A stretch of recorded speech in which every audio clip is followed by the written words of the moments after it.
Hello everyone. Today we talk about how to fix the app of My Date Ménager. Here we go to settings.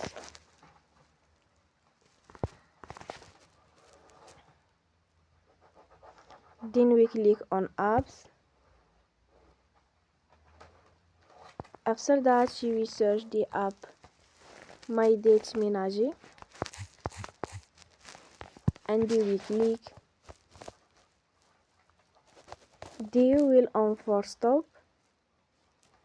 After that we go to storage.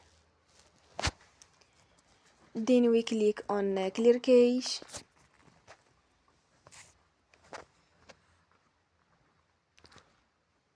In the end, turn your phone and you will recharge your phone again.